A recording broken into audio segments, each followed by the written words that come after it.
let me say that I resent Mr. Kurtz painting all of the elected officials in Atlantic City with a broad brush of corruption. Certainly myself and Mr. Mason came through that era where the arrest that he alluded to took place, and we didn't get taken out in handcuffs. So I think that speaks to our integrity in and of itself. And for Mr. Kurtz to attempt to paint us with that brush of corruption, I resent it, and I'm not going to have it. That was terrible. With respect to having conversations versus negotiations, this is not semantics. I clearly understand the difference between negotiations and having a conversation. If the press of Atlantic City called the mayor of Atlantic City and made an inquiry about the fate of Beta Field or the direction that we wanted to go in, I'm going to have that conversation and have the sense enough to know not to negotiate, because the negotiation at this point is not mine to have. So let's be clear. Don't try to get caught up in semantics talking about negotiations versus conversations. The mayor should have conversations with any company who might be interested in developing Beta Field. That's why the mayor is put in place to have those conversations. Could I just add something? I think that the mayor should be the main redevelopment agency or in charge of that, and council should advise and consent. But I also believe that there should be no casinos at Beta Field. I believe it should be an overlay of Chelsea Heights too. And I support the mixed use in the master plan. Casinos should be along the boardwalk.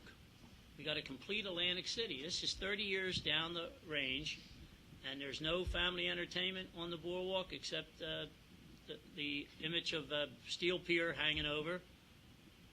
The city has lost a lot of attractions: the surf, the bullies, the seagulls, the Around the Island swim, the Miss America pageant, you name it. This city has been looking inward and arguing so much politics that they missed the whole concept of Atlantic City, and now everybody from this table and up wants to reinvent Atlantic City. Atlantic City's been invented. They destroyed it, and it's got to start back up with me. I'd just like to ask all of you, the casino industry is obviously in a slump right now in Atlantic City. Is there anything that the Atlantic City mayor can or should be doing during this kind of a period? And should Atlantic City be playing a more cooperative role with casinos and CRDA? Yeah. Well, sorry, Go ahead, Mr. Yeah. Kurtz. Well, you got to speak up on your own, you know. Go ahead. Well, the biggest thing, and I don't think it's quite semantics about the distinction between conversations and negotiations.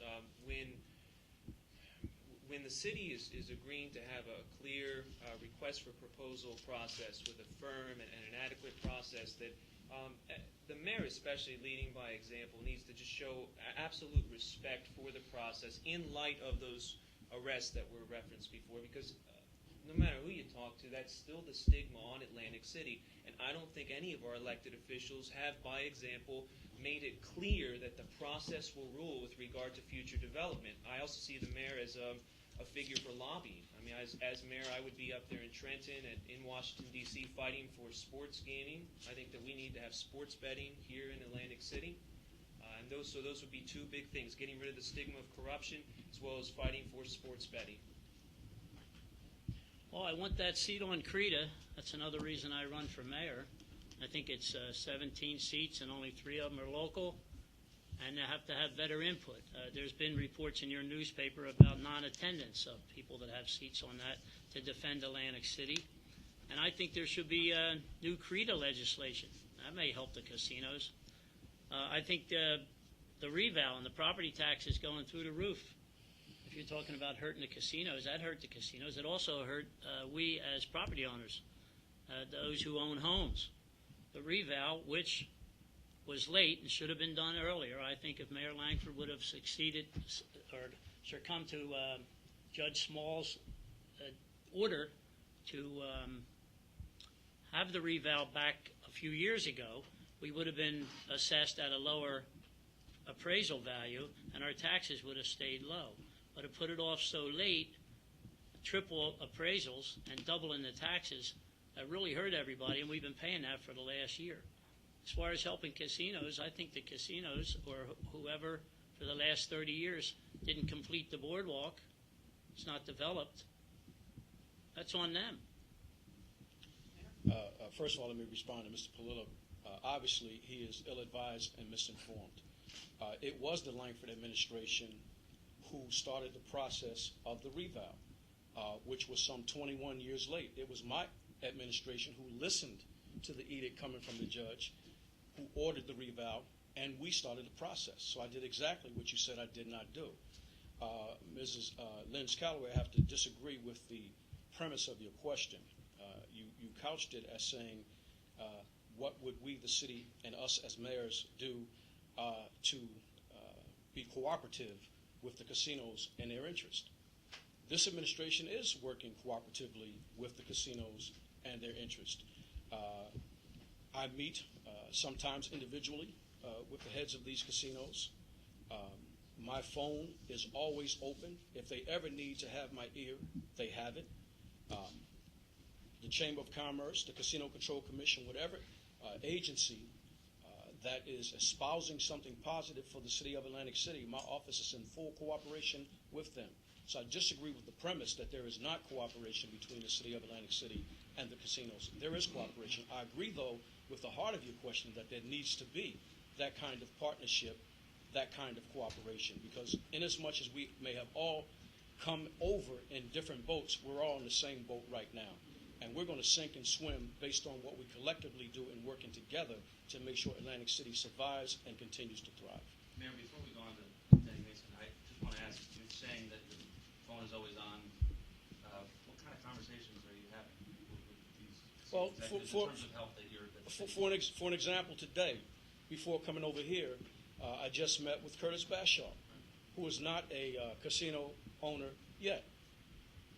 Y'all will chase that dog, but there's this proposal, as you know, from our senator that would allow casinos that have less than 500 rooms to apply for a license. I can tell you, and I'm not talking out of school or revealing a secret, but I can tell you that Mr. Bashaw is very much interested in that concept. I had a conversation with him today about what that would mean, not only to his property, but to the city in general. I spoke today with Dennis Gomes about another matter.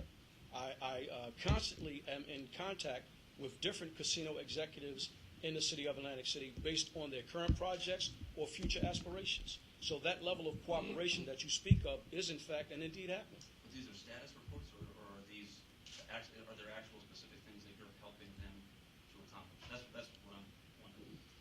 Both. In terms of specifics besides just having a conversation. Both. For an example, if you go back to call Dennis Gomes and ask Dennis Gomes who was instrumental, for an example, in helping the quarter come to fruition. They needed a partnership with the city. We stepped up. We were very instrumental in making that come to fruition. The Walk is not a casino, but that's another example. It's good for the casino industry. It's good for the city. It's good for business. It was Mayor Langford who came in and removed the obstacle that was the last roadblock of having the Walk come to fruition. We structured the pilot program. There was certain relief that David Cordish from the Cordish Group needed in order to make that happen. The final straw. Nobody could figure out what to do. I proposed a pilot program. We got it done. I have a turn. I believe the mayor's office has the responsibility to have roundtable meetings with every representative of the casino. There has to be a cooperative effort between government and the casino industry to move the city ahead. Joe Polillo said earlier that this team went down, that team went down. We have to talk to these people. They have to get more involved in local activities. They're afraid that somebody's not going to be on the casino floor for 1 or 2 hours. Well, maybe that's true, but the rest of the night, where else are they going to go? But they're going to go into the casinos. It benefits the city and the casinos to enhance some of these projects that we had that just disappeared for lack of participation. We also have to talk to the casino industry about using local vendors more often.